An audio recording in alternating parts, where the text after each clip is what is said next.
Ça tourne. Le journal du quad et quad aventure vous présente le 450 wheel gaz HP. Ce modèle existe depuis 2003, nous en sommes à la version 2005 qu'on voit sur cette vidéo.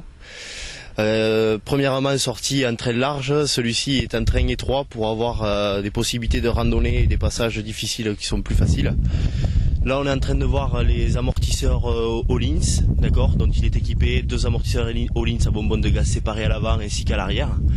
Juste à côté de l'amortisseur Öhlins on peut voir un grand radiateur qui permet un bon refroidissement du cylindre.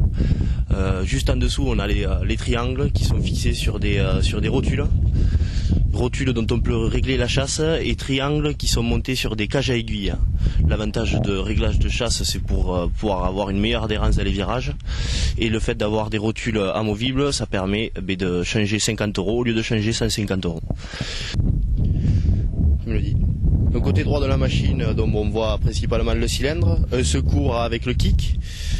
Bien que ce soit un 450 4 temps à démarrer, donc pour les non-initiés, accrochez-vous. Ensuite, au niveau de la pédale de frein, on voit déjà une pédale racing qui encore sur les nouvelles versions a été modifiée, a été déportée sur la droite avec une adhérence plus importante.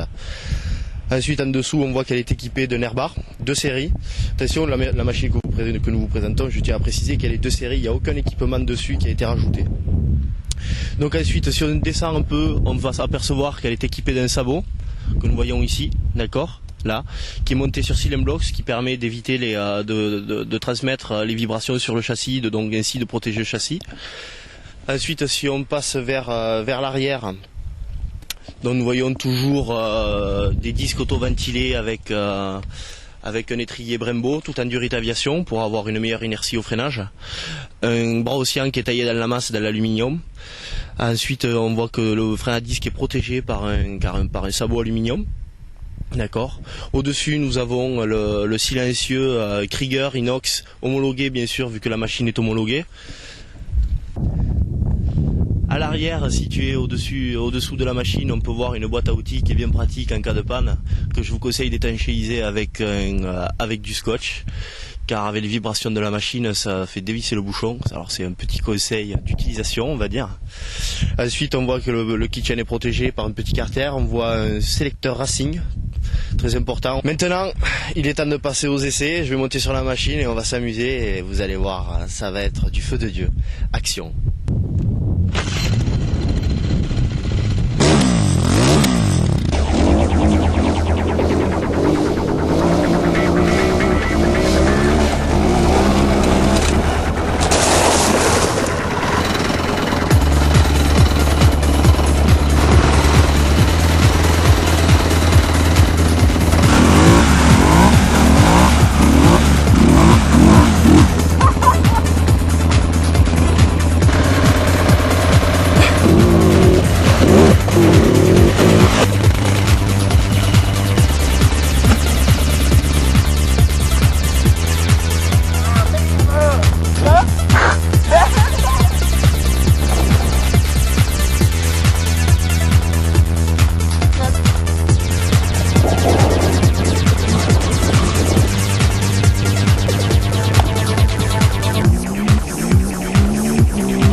Surtout, mettez du quad dans votre vie. Merci Quad Aventure. De rien. Mathieu, Coucou la caméra.